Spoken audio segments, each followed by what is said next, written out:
The Torah tells us that there's a positive commandment that after we came to the promised land, we conquered, divided, there was a mitzvah to appoint the king. The first king who was anointed through divine choice was King Saul, Shaul HaMelech. And he was from the tribe of Benjamin. And unfortunately, he failed. He was meant to go to battle against the Amalekites, and he was supposed to annihilate them totally, and he spared the king. His name was Agag. And because he spared him, the night that he was in captivity, he impregnated a woman, and although he was killed by Shmuel Hanavi, Samuel the prophet, the woman bore a child from him, and Haman, that we just celebrated, the miracle of Purim, was a descendant of that conception.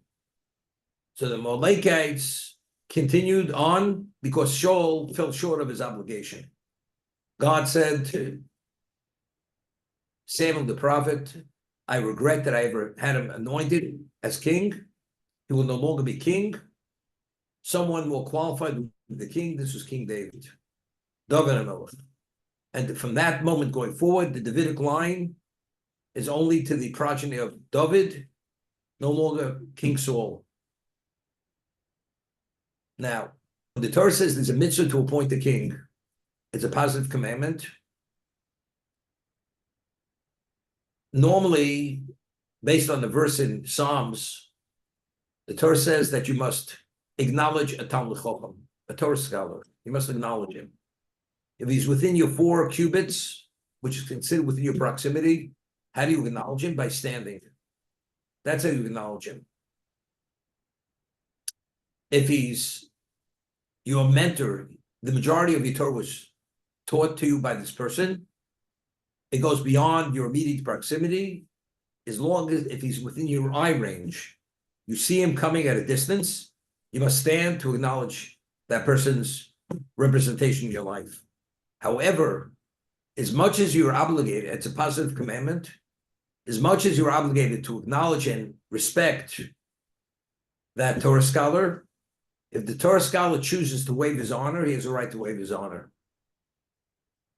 And this is referred to as Talmid Chacham Shemach L'Kvod L'Kvod L'Mochu. Talmid Chacham who waives his honor, the honor is waived, and he has a right to do this.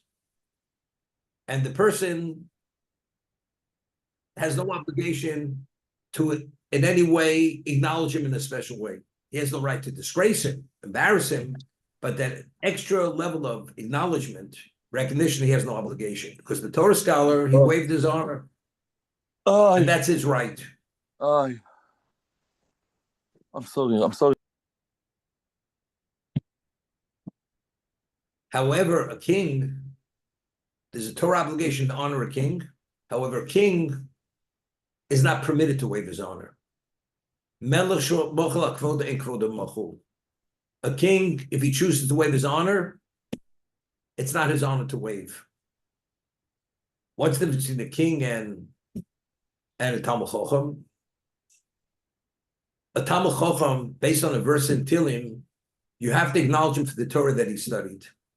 Once he studies the Torah is considered his personal asset. Because it's his personal asset, he has a right to waive it. That's part of his being his part of his asset. That's his personal portfolio. A king, it's not his personal asset. It's the honor of the Jewish people.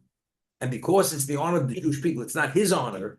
So by him being in a position where you must revere him and fear him, because that's the only way he's able to actually reign in on the people. Because the moment he compromises that persona, he's no longer an effective king. So 2 reasons. Firstly, he's not able to honor it, waive the honor because it's not his honor.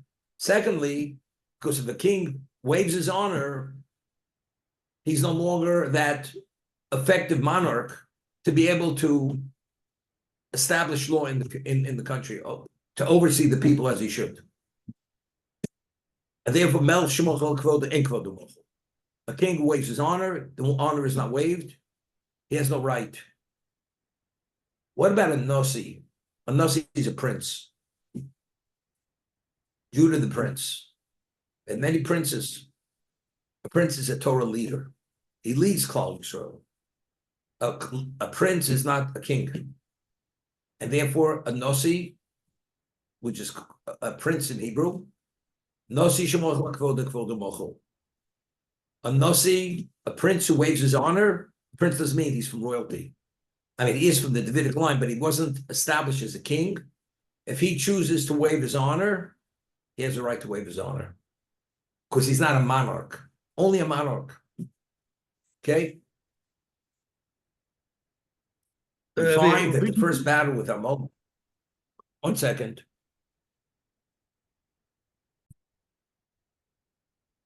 First one to go to battle with the Amalekites was who? Was Joshua. Was Yeshua ben Nun. Yeshua ben Nun was from the tribe of Ephraim. He was the closest student of Moshe Rabbeinu. He was Moshe Rabbeinu's successor.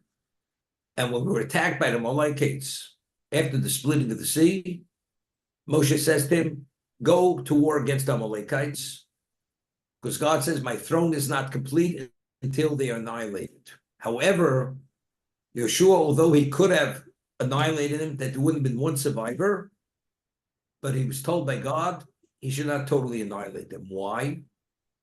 Because the mitzvah of annihilating Amalek is only once we're in Canaan. Once we're in the promised land and we have a king, then we have an obligation to totally annihilate them. So therefore, as a result of that, Yeshua was told, although you're going to destroy them, you will leave over a remnant of them. So when you come to Eretz Yisrael, the Jews go into Eretz Yisrael, and before we build the Beis HaMikdash, we have a king. Now the king goes to war and he destroys them totally. There should not be one lone survivor. On that, Shaul failed. King Saul failed, and therefore he was removed. And we're still dealing with Amalek rearing their heads till the end of time. Nothing has changed.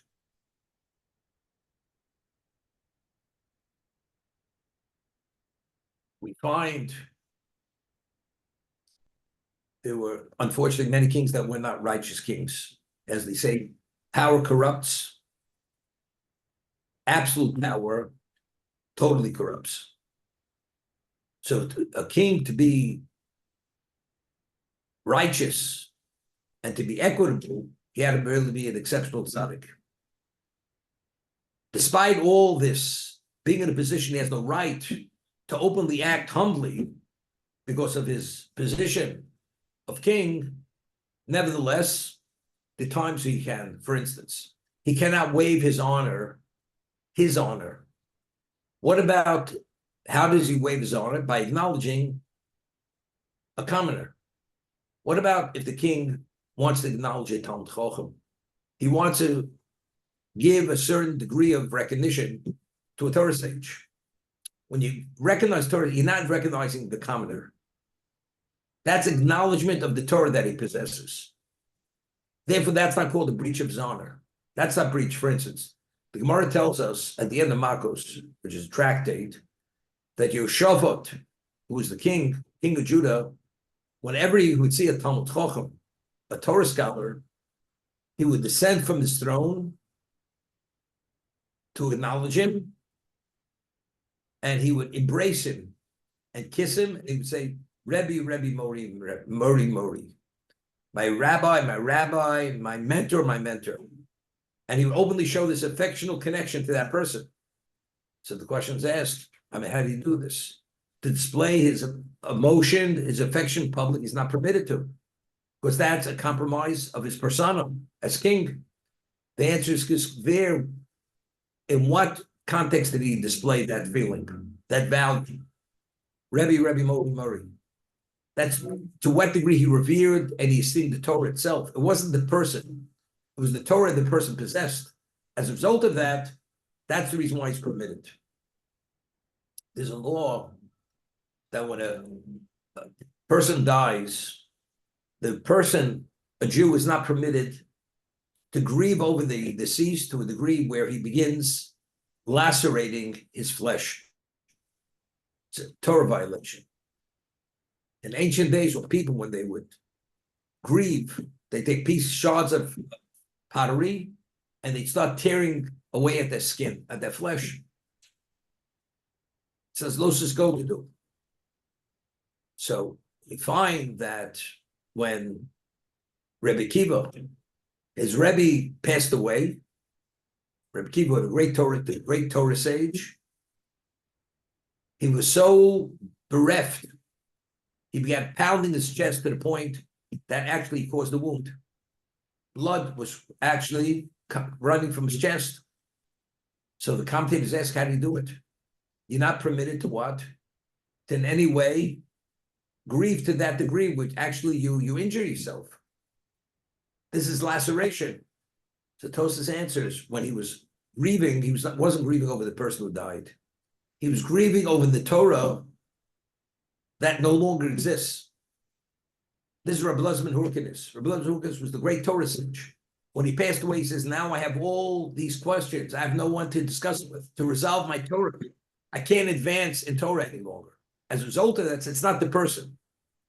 So when Yehoshaphat came and he acknowledged the Torah sage, and he would descend from his throne and say, Rebbe, Rebbe, Modi, Modi, my teacher, my master, and would show that affectional feeling to it, affection, that was the Torah he possessed, not the person. Rebbe Kiva, when he lacerated himself, or he was banging himself, to the point where blood was coming out of him, it was not over the Rebbe Lezman Hurkinis, who was no longer alive, but it's the person who had that repository of Torah knowledge that he's not able to discuss it any longer with him. This. Whenever he introduces any subject matter, he always has, it's called a koteret. It's like the title. What this area, what does it entail? What will he discuss? Is it a mitzvah? The application of it, how does it manifest itself? So you take a look in the Rambam, he says, Yesh b'chonon shlosh v'eshev mitzvos. Yeah, it starts Hilchos Melachim Milchoseim, the laws of kings and the wars that they have to wage. So what's included in this? He says there are 23 mitzvos. Could you imagine? Regarding what a king is involved in and going to war at certain times, 23 mitzvos. Aleph, Lindos Melch B'Yisrael. First, we have to appoint a king, a Jewish king.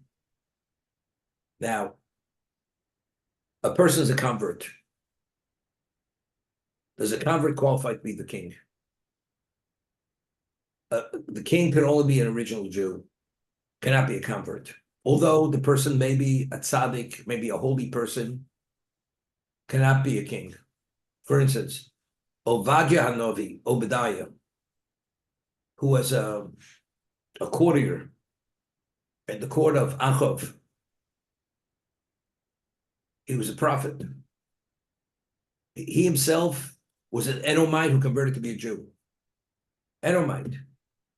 And because of him, Achav killed all the prophets except for 100, because Ovadia was a hidden prophet, and Achav, Ahab, didn't know about this, and he took 50 prophets, hid them in one cave, another 50 prophets hid him in another cave. And due to his level of sacrifice, prophecy continued. As great as he was, what kind of tzaddik he was, and he merited to be a prophet because of this. But to be a king, he can never be a king. Because to be in that position of leadership, to be a king, you have to be an original Jew. The pedigree has to be a Jewish pedigree. It has nothing to do with your level of righteousness or what kind of share you can have in the world to come. The pedigree, and it's all based on verses that you have to have. What about if the mother is Jewish and the father is not Jewish? The person is a Jew. It's a deficiency in the pedigree. And therefore, that person, regardless how special he is not qualified to be a king. So firstly, Limnos Melch B'Yisrael. There's a mitzvah to appoint a king. Shal Yimne Mikal Gerim. He should not be chosen from the community of Gerim. Gimel Shuluyah ben Noshim. The king is not permitted to have more than a certain amount of wives. As a commoner, you're able to have as many wives as you choose to have, as long as you could support them. But a king is not permitted to have more than 18 wives, maximum. King Solomon violated this law. He had more than 18 wives, which we'll discuss later, and was considered, and because of that, he was misled, and they influenced him, regardless that he was the wisest man who ever lived.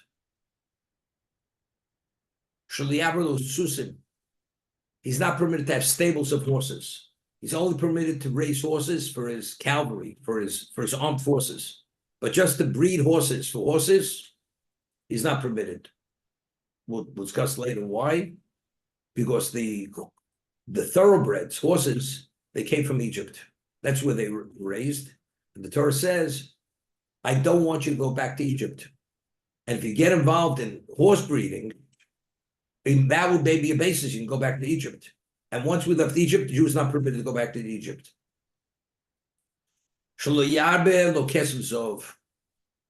He's not permitted to accumulate wealth. Not permitted to be involved in investments.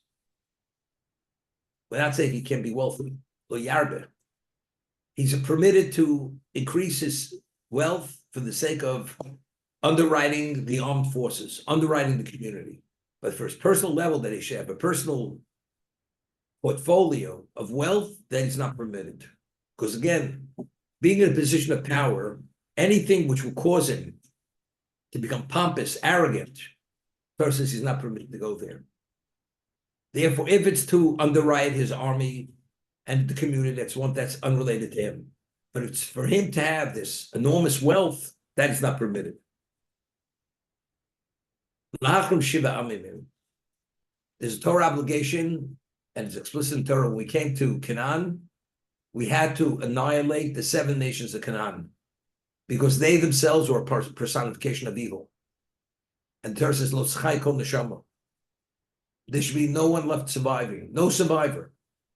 This obligation is through the king. The king must wage his war, he destroys the community. Okay? Sholios behen, sholichos man kol neshama. To what degree? It's not only destroying the nations. You can't leave over not even a survivor. What about if the Canaanite people, they convert to be a Jew? Once they convert, the obligation no longer applies. It's only if they're in the state of what? Of being part of these nations. Limcho zar shalabolik. There's a mitzvah to annihilate the progeny of Amalek. That's a positive commandment. You should obliterate them from under the heavens. Now there's another mitzvah. Lizkor ma'ashe'osa Amalek. To remember what the Amalekites did to us. And this we just read on the Shabbos before Purim. Zochar she'roslucha Amalek. Remember what the Amalekites did to us when you left Egypt. How they attacked us. And how they did not fear God, despite the splitting of the sin. So there's a positive commandment. There's a positive commandment to annihilate them, and there's a positive commandment to remember what they had done to us.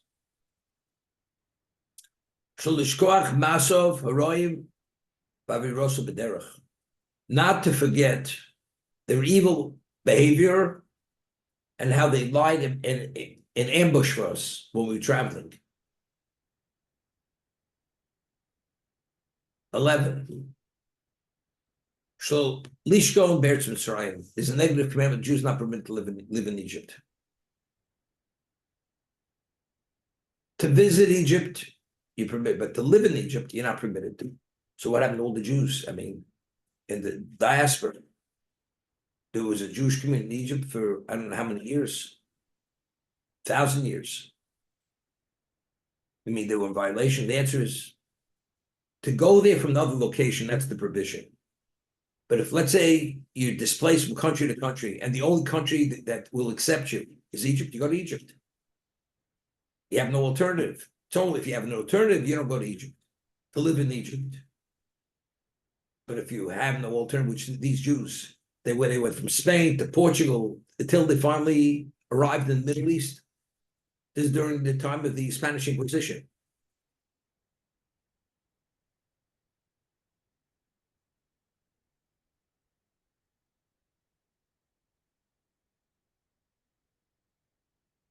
Yudei lishloach shalom liyoshvei hu'ir kshetzar maleim. Before you annihilate the nations of Canaan, you have to send them. You give them a choice.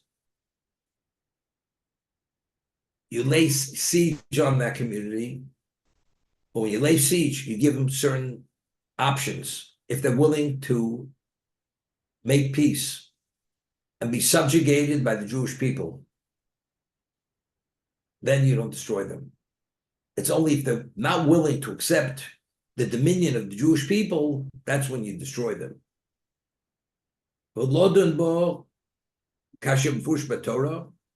And make this evaluation. Tashlim in lo tashlim. Are they agreeable to live in peace with us or not? And that has to be evaluated, whether they're sincere or not sincere. If they don't, then you destroy them. If they want to, then you deal with them differently.